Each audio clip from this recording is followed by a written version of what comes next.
Hola, somos Bibliar. Hoy veremos Génesis. Capítulo 6, 1, 22. 1. Aconteció que cuando comenzaron los hombres a multiplicarse sobre la faz de la tierra, y les nacieron hijas. 2. Que viendo los hijos de Dios que las hijas de los hombres eran hermosas, tomaron para sí mujeres, escogiendo entre todas. Génesis 6, 1, 2. 4. Había gigantes en la tierra en aquellos días, y también después que se llegaron los hijos de Dios a las hijas de los hombres, y les engendraron hijos. Estos fueron los valientes que desde la antigüedad fueron varones de renombre. Génesis 6:4. No te olvides suscribirte y seguir con el aprendizaje hermoso de la Biblia día a día, para que el crecimiento espiritual esté con vosotros. Muchas gracias por estudiar la palabra sagrada de Dios. El capítulo 6 del Génesis revela un capítulo oscuro en la historia de la humanidad, una época en la que la maldad se extendió desenfrenadamente y la tierra se llenó de violencia. El escenario está listo para el juicio de Dios, una inundación devastadora que transformaría el mundo. Pero en medio de la oscuridad que se aproxima, un rayo de esperanza surge en la persona de Noé, un hombre que hallaría gracia a los ojos de Dios. Este capítulo, sin embargo, no es simplemente una historia de destrucción. Aborda profundas cuestiones teológicas sobre la naturaleza de la humanidad, las consecuencias del pecado y la fidelidad inquebrantable de Dios. También nos presenta uno de los misterios más perdurables de la Biblia, la identidad de los hijos de Dios y su unión con las hijas de los hombres. La narración del Génesis 6 es a la vez cautivadora y desafiante. Nos invita a explorar las profundidades de la depravación humana y al mismo tiempo nos recuerda el compromiso inquebrantable de Dios con la redención. A través de la historia de Noé y el diluvio, se nos recuerda que incluso en los tiempos más oscuros, la esperanza y la gracia prevalecen. Quizás ningún otro pasaje del Génesis ha suscitado tanto debate y especulación como el relato de los hijos de Dios tomando esposas de entre las hijas de los hombres en Génesis 6, versículos 1 al 4. Estos versículos describen una época en la que el mundo estaba sumido en el caos y la corrupción, una situación atribuida a las inusuales uniones entre estos dos grupos.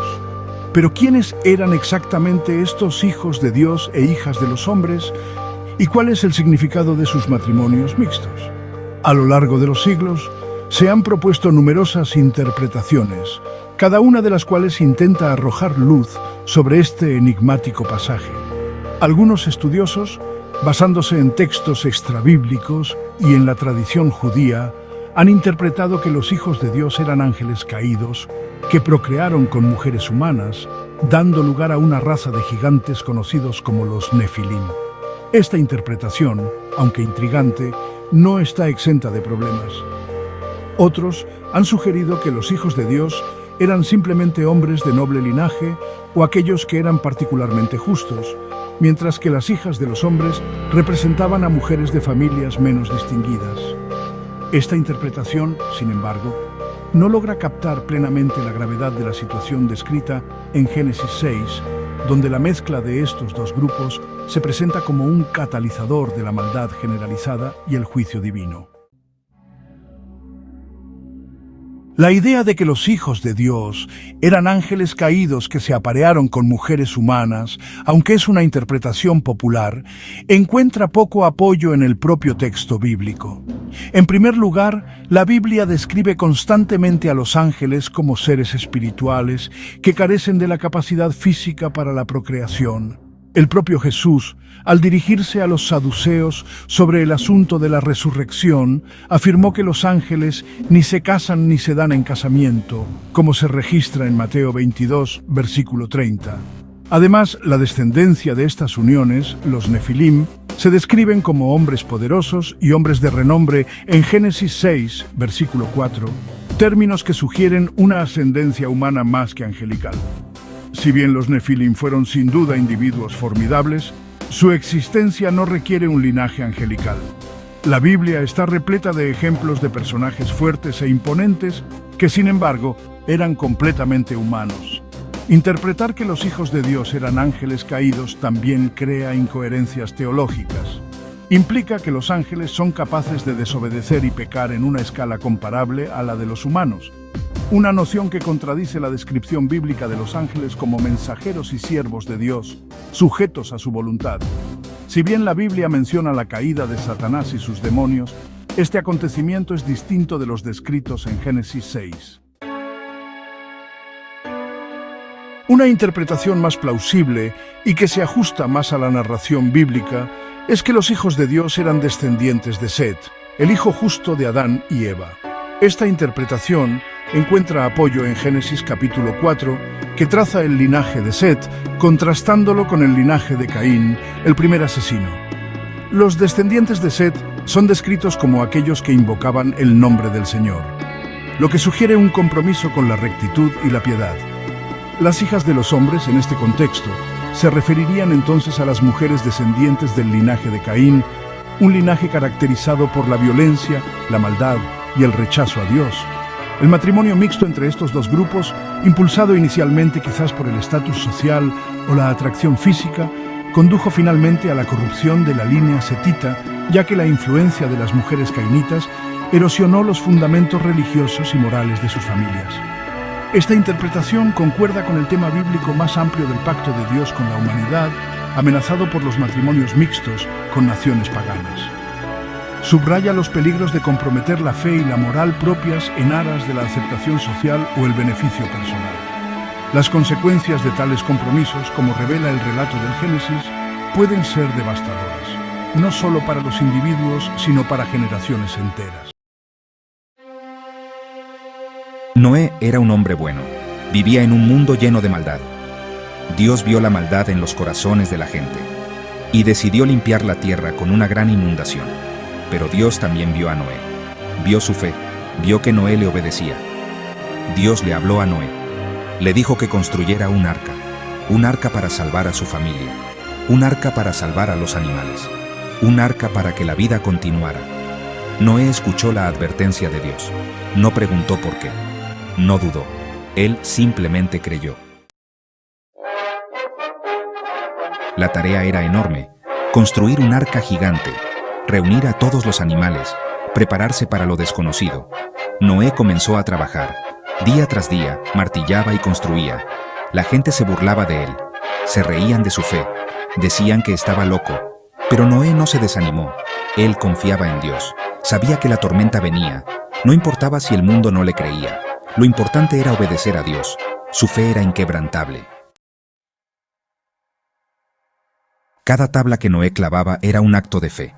Cada golpe de martillo, una oración. No entendía completamente el plan de Dios, pero confiaba en su bondad. La construcción del arca tomó muchos años. Años de trabajo duro, dedicación y fe. Cada día era una prueba. Cada día, una oportunidad para rendirse. Pero Noé siguió adelante. Su fe era su guía, su obediencia, su fuerza. Por fin, el arca estaba lista. Era enorme, impresionante, una prueba de la fidelidad de Noé, un símbolo de esperanza en un mundo oscuro. Dios le dio instrucciones claras a Noé. Le dijo qué animales traer, cuántos de cada uno. Noé obedeció. Llenó el arca con su familia y los animales. La expectación llenaba el aire. La tormenta se acercaba. Las puertas del arca se cerraron. Un sonido que prometía protección. Afuera, el mundo seguía con su vida, ignorando la advertencia, burlándose de la fe. Entonces, el cielo se abrió. La lluvia comenzó a caer. Primero suavemente, luego con furia. El agua caía en torrentes, inundando la tierra, cubriendo todo. La lluvia no paró. Día y noche, 40 días, 40 noches. El agua subía y subía, cubriendo las montañas, tragándose el mundo. La tierra se convirtió en un océano. Solo el arca flotaba, un faro de esperanza en medio del caos. Adentro, Noé y su familia esperaban, confiando en la promesa de Dios. Finalmente, la lluvia cesó. Las nubes se fueron. El sol salió tímidamente. El arca se mecía suavemente sobre las aguas. La tormenta había pasado. El mundo que Noé conocía había desaparecido, pero la vida continuaba, protegida dentro del arca. La promesa de Dios se había cumplido. Poco a poco, las aguas bajaron. La tierra seca comenzó a aparecer. Después de meses en el arca, llegó el momento de salir. Noé abrió las puertas. Un nuevo mundo los recibió. Fresco, limpio, lleno de esperanza. Dios había cumplido su promesa. Había salvado a Noé y a su familia. Había dado a la humanidad una segunda oportunidad. La historia de Noé es una lección para siempre, una lección de fe. Vivimos en un mundo que a menudo se burla de la fe, que duda, que cuestiona. Pero al igual que Noé, debemos mantenernos firmes. Nuestra fe puede ser probada. Podemos enfrentar burlas y dudas. Pero la fe verdadera no se basa en la aprobación del mundo. Se basa en la fidelidad de Dios. La historia de Noé también es una lección de obediencia. No siempre entendemos el plan de Dios, pero debemos confiar en su sabiduría. Debemos seguir sus mandamientos, incluso cuando no tengan sentido para nosotros. La obediencia no siempre es fácil, pero es el camino a la bendición, es el camino a la vida. La historia de Noé nos recuerda que Dios cumple sus promesas. Él es fiel, siempre lo ha sido, y siempre lo será. Podemos confiar en Él, incluso en medio de la tormenta. Su amor nunca nos fallará, su gracia nunca nos abandonará. Continuamos hoy, amigo oyente, nuestro estudio en Génesis, el primer libro de la Biblia. Prosiguiendo con este estudio, comenzamos hoy con el capítulo 6 de este libro de Génesis y vamos a considerar por unos momentos la causa del diluvio. Demos un vistazo a los versículos 1 y 2 del capítulo 6, que dicen: Aconteció que cuando comenzaron los hombres a multiplicarse sobre la faz de la tierra y les nacieron hijas, que viendo los hijos de Dios que las hijas de los hombres eran hermosas, tomaron para sí mujeres, escogiendo entre todas.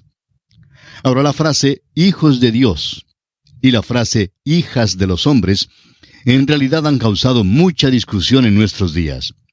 Usted notará, amigo oyente, que hay muchos hombres que sostienen la tesis de que los hijos de Dios en este pasaje son ángeles. Bueno, personalmente no podemos aceptar esta teoría de ninguna manera. Reconocemos que hay una gran cantidad de profesores en los seminarios bíblicos que enseñan que fueron ángeles.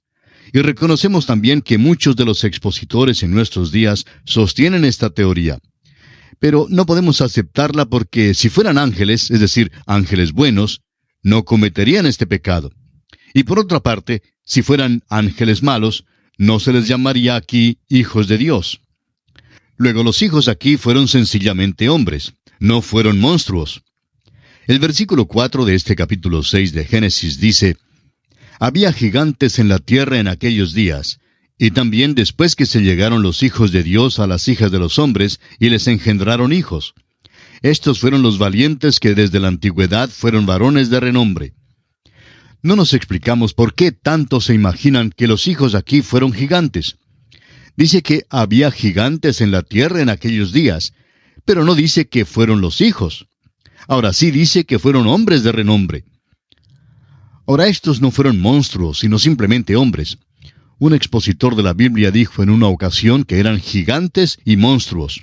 Pero creemos que la anotación aquí lo explica con toda claridad que los gigantes estaban en la tierra antes de que tuviera lugar esto. Simplemente significa que fueron individuos sobresalientes. Amigo oyente, la humanidad tiene una capacidad tremenda. La Escritura declara: porque formidables, maravillosas son tus obras.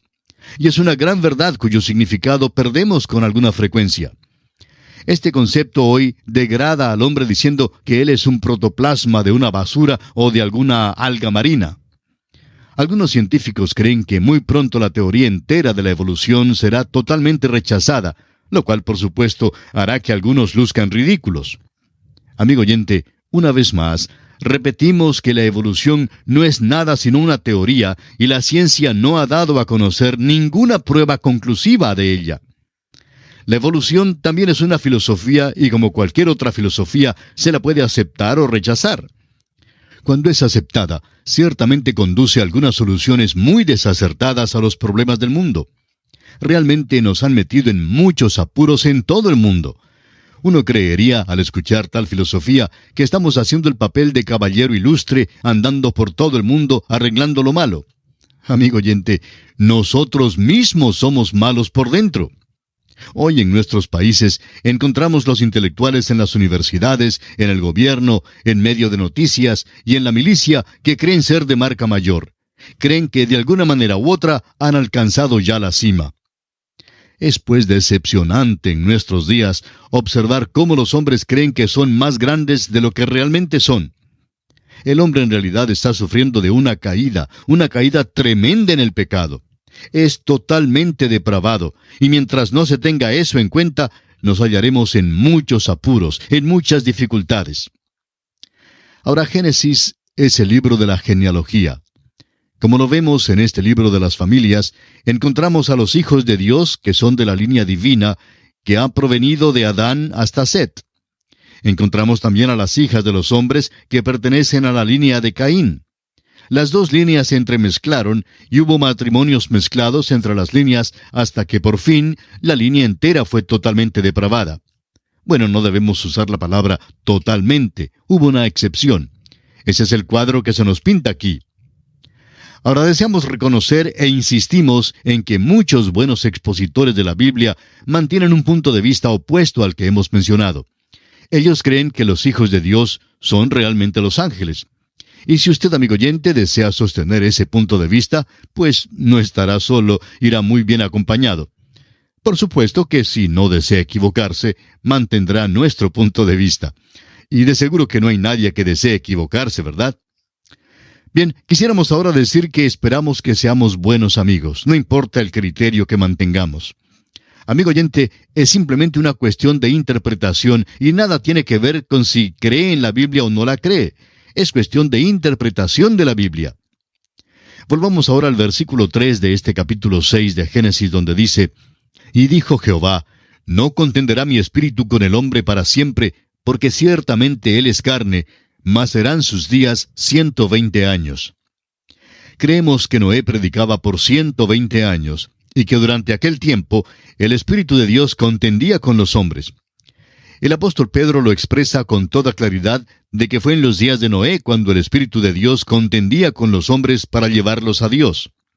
El apóstol Pedro dice en su primera carta, capítulo 3, versículos 18 al 20, porque también Cristo padeció una sola vez por los pecados, el justo por los injustos, para llevarnos a Dios, siendo la verdad muerto en la carne, pero vivificado en espíritu, en el cual también fue y predicó a los espíritus encarcelados, los que en otro tiempo desobedecieron, cuando una vez esperaba la paciencia de Dios en los días de Noé, mientras se preparaba el arca, en la cual pocas personas, es decir, 8, fueron salvadas por agua. Ellos estaban encarcelados cuando Pedro escribió estas palabras, pero cuando se les predicó fue en los días de Noé. Fueron desobedientes durante el tiempo de la paciencia de Dios antes del diluvio. Eso fue durante esos 120 años en la época de Noé. Ahora, ¿cuál era la condición en la tierra en aquel entonces?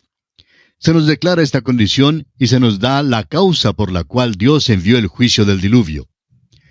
El versículo 5 de Génesis 6 dice: Y vio Jehová que la maldad de los hombres era mucha en la tierra, y que todo designio de los pensamientos del corazón de ellos era de continuo solamente el mal.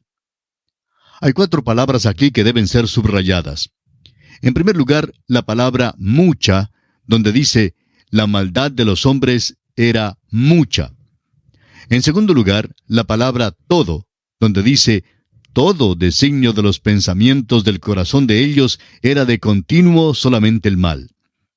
La tercera y la cuarta palabra son de continuo y solamente. Piénselo bien, amigo oyente.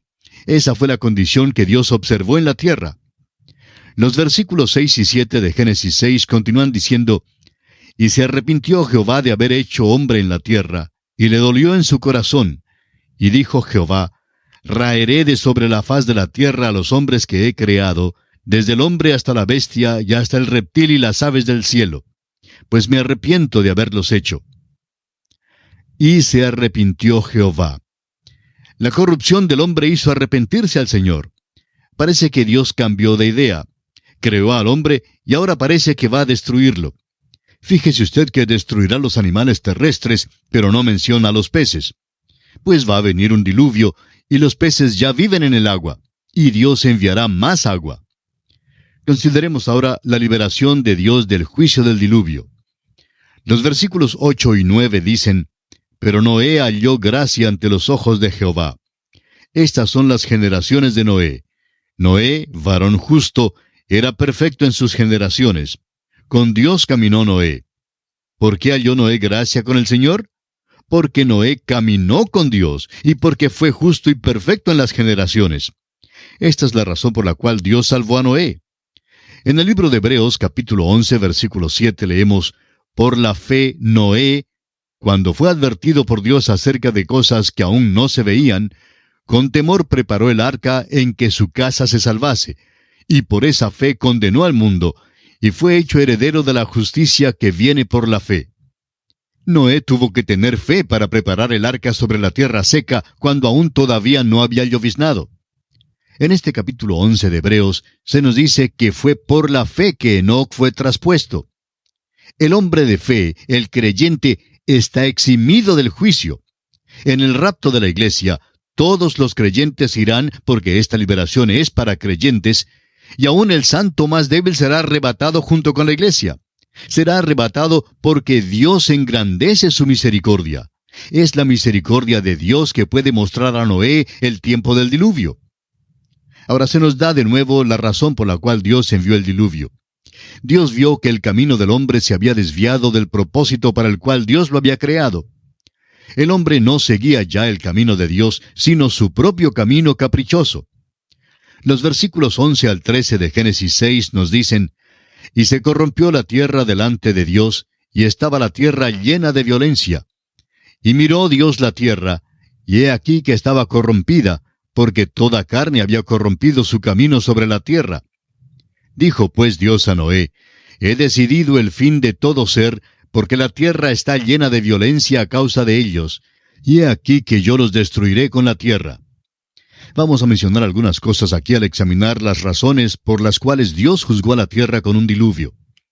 Dios había dado al hombre la promesa de un Redentor, y le había dicho que un Salvador vendría a la tierra. Todo el mundo debió haberlo esperado y buscado. En lugar de eso, se nos dice que el hombre se había apartado de Dios. Luego sabemos que Dios había provisto un sacrificio a Adán y Eva. Hallamos que por medio de esto, Dios había dado un gran principio eterno. Los dos hermanos, Caín y Abel, representan los dos grandes sistemas, dos clases de personas. Hay los farisaicos, que traen el fruto de sus obras, y hay los quebrantados de espíritu, que traen el sacrificio de la fe. Son los perdidos y los salvados. El profesor formal y el creyente sincero. Los dos tipos estuvieron presentes en la raza humana en el tiempo del diluvio. Los patriarcas vivieron por tanto tiempo que Adán y Matusalén llenaron el período entero desde la creación y el diluvio. Ciertamente compartieron la revelación de Dios con el resto del género humano. En la carta universal de Judas, en los versículos 14 y 15, leemos que Enoc predicó y profetizó durante ese período. También el apóstol Pedro, en su segunda carta, capítulo 2, versículo 5, declara que Noé fue predicador de justicia. Dio testimonio de su fe construyendo el arca. Los hombres ya habrían sabido que Enoc había desaparecido. Eso debe haberlos puesto sobre aviso. Sabían el significado del nombre de Matusalén. De modo que, cuando murió, deben haber sabido que algo iba a suceder. Luego tenemos el ministerio del Espíritu Santo. Dios dice en el versículo 3 de Génesis, capítulo 6, «No contenderá mi espíritu con el hombre para siempre». De modo que el Espíritu de Dios contendía con el hombre, y el hombre rechazaba a Dios por completo. Esta fue la actitud general con la excepción notable de Noé y su familia. El Espíritu de Dios estaba contendiendo con el hombre en la tierra, pero el hombre se desviaba de Dios. Este es el cuadro que está ante nosotros. Esto es lo que trajo el diluvio sobre la tierra. Por tanto, hay suficiente evidencia dada aquí que clarifica perfectamente el hecho de que Dios fue justo y correcto al enviar el diluvio. Si Dios no hubiera enviado el diluvio en el tiempo en que lo envió, habría perdido la raza humana entera. Aun como lo hizo, quedó un solo hombre, y ese hombre fue Noé. Aquí había un hombre que caminó con Dios, que creyó que Dios haría lo que había dicho y que todavía confió en Dios. Estaba dispuesto a correr el riesgo de construir un arca en la tierra seca y de convertirse en el hazmerreír de la comunidad. Y así sucedió por 120 años. Pero él creyó la palabra de Dios. La Biblia nos habla de una comparación extraordinaria existente entre los días de Noé antes del diluvio y los días en la tierra antes de que venga Jesús de nuevo. Esto no se refiere al rapto de la iglesia, sino a su venida a la tierra para establecer su reino. Hay algunos hechos análogos muy notables que ya han acontecido. El capítulo comenzó diciendo que los hombres se multiplicaron sobre la faz de la tierra. Hubo un tremendo aumento de población y el hombre se había esparcido por aquel entonces y por tanto poblaba mucho de la tierra. Se había esparcido en toda dirección. Vemos hoy de nuevo un tremendo aumento de población y el hombre se multiplicará más aún sobre la faz de la tierra. Ahora notamos que Dios dijo, no contenderá mi espíritu con el hombre para siempre. Y se nos dice que en el período de la gran tribulación, el Espíritu Santo ya no refrenará más la maldad. Todavía estará presente para convertir a los hombres, pero no estará refrenando la maldad en la tierra. Las proposiciones de Dios a los hombres serán menospreciadas y rechazadas como fueron en los días antes del diluvio. ¿No es asombroso cómo los hombres hoy en día escuchan a ministros que niegan verdades bíblicas vitales? En cambio, casi no se oye nada del hombre que cree completamente lo que Dios ha revelado. Los creyentes verdaderos han tratado de progresar, han tenido varias convenciones y tratan de regresar a la corriente principal. Pero vivimos en un día en que, si uno desea estar firme por Cristo, notará que no le va a ser posible hablar con frecuencia ante las cámaras de televisión. El camino aceptable hoy es negarlo todo, protestar y marchar. Nuestro mundo experimentará el rapto de la iglesia. Sucederá que un gran número de personas desaparecerán de la tierra. Pero notamos que entonces hubo también juicios. Sin embargo, las personas no hicieron caso de ellos. Dios les había dado amonestaciones y les había dicho que vendría el diluvio. Sin embargo, no prestaron atención a tales amonestaciones. Veamos ahora las instrucciones que fueron dadas a Noé para la construcción del arca. En el versículo 14 de este capítulo 6 de Génesis, Dios dice a Noé, «Hazte un arca de madera de gofer, harás aposentos en el arca y la calafatearás con brea por dentro y por fuera». Aún al hacer este preparativo, Dios estaba dando a los hombres bastante oportunidad. El gofer es una madera indestructible y muy semejante a la madera del pino gigantesco. La palabra aposento sugiere la idea de nido. El elefante tendría necesidad de un aposento, pero el topo se contentaría con un poquito de polvo en un rinconcito. Eso es todo lo que necesitaría. Debía pues hacerla impermeable con brea por dentro y por fuera. Ahora leemos en el versículo 15, «Y de esta manera la harás. De 300 codos la longitud del arca, de 50 codos su anchura, y de 30 codos su altura». Lamentablemente, la impresión del arca que tienen muchas personas es la que recibieron al ver unos cuadros de ella, que la hace parecer como un barco vivienda. Pero creemos que ese es un tipo de farsa ridícula. Es una caricatura realmente del arca en vez de ser un cuadro de ella como realmente fue. En primer lugar, el arca fue una construcción de tamaño adecuado. El codo tiene aproximadamente 42 centímetros de longitud. Se nos dice que tuvo 300 codos de longitud, y por tanto fue una construcción algo grande. Surge la pregunta, ¿cómo es que pudieron construirla segura en aquel tiempo? Amigo oyente, no estamos estudiando a los cavernícolas. Noé fue un hombre muy inteligente. Toda la inteligencia que tiene la raza humana hoy tuvo que provenir de este hombre, Noé, porque fue muy inteligente. No estaba edificando un transatlántico de esos que resisten las olas enormes. Todo lo que hizo fue construir un lugar para la vida, animal y humana, para que se quedara allí por un largo tiempo. Debía permanecer en ella esperando la terminación del diluvio. Por esa razón, no necesitó los planos de un transatlántico. Pero este plan daría todo el espacio necesario para el uso que Dios intentaba darle. Ahora notemos que el arca tenía unos 138,5 metros de longitud. Era un arca larga, pero lo interesante es la dimensión relativa del arca.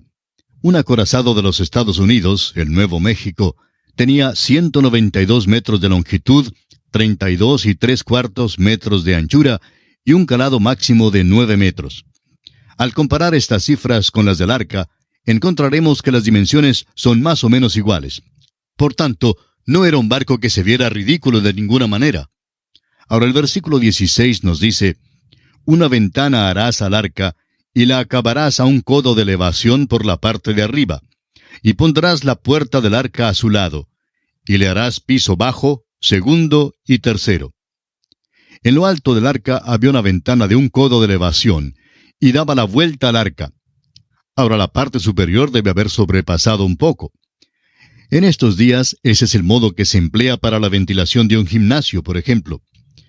Ahora notemos que el arca tenía una sola puerta, y esto es de importancia. Cristo nos dice que Él es la puerta del redil. Hay un solo camino. Cristo también es la puerta en el arca. Había 3 pisos en el arca, y uno preguntará si había una puerta en cada piso. Bueno, personalmente creemos que hubo solamente una puerta en el arca y no una en cada piso. Pero francamente creemos que es un detalle sin importancia. Ahora el versículo 17 dice, «He aquí que yo traigo un diluvio de aguas sobre la tierra para destruir toda carne en que haya espíritu de vida debajo del cielo. Todo lo que hay en la tierra morirá». Dios está trayendo un juicio sobre la tierra, un juicio que incluiría toda vida animal, tanto a las aves como a los hombres. Prosigamos ahora con los versículos 18 al 20, que dicen, «Mas estableceré mi pacto contigo, y entrarás en el arca tú, tus hijos, tu mujer, y las mujeres de tus hijos contigo. Y de todo lo que vive, de toda carne, 2 de cada especie meterás en el arca, para que tengan vida contigo, macho y hembra serán. De las aves según su especie, y de las bestias según su especie, de todo reptil de la tierra según su especie, 2 de cada especie entrarán contigo, para que tengan vida». Ahora esto quiere decir que Noé tomó 2 ejemplares de cada especie para entrar en el arca. Otra cosa digna de mencionar aquí es que Noé no fue cazador de animales. Él no salió a buscar a los animales, sino que ellos vinieron a él. Nos lo dice específicamente y vamos a ver esto en nuestro próximo programa. Ahora, ¿por qué los animales vinieron a Noé? Bueno, porque cuando un animal sabe, mediante alguna intuición, que está en peligro, viene al hombre. La Biblia nos dice que los animales vinieron a Noé. Ahora, en los versículos 21 y 22, los versículos finales de este capítulo 6, Dios hace la provisión para el alimento de todas estas especies. Dice Dios allí, «Y toma contigo de todo alimento que se come y almacénalo, y servirá de sustento para ti y para ellos». Y lo hizo así Noé, hizo conforme a todo lo que Dios le mandó. Y esto concluye nuestro estudio del capítulo 6 del libro de Génesis. Hasta nuestro próximo programa, amigo oyente, es nuestra oración que Dios le bendiga abundantemente.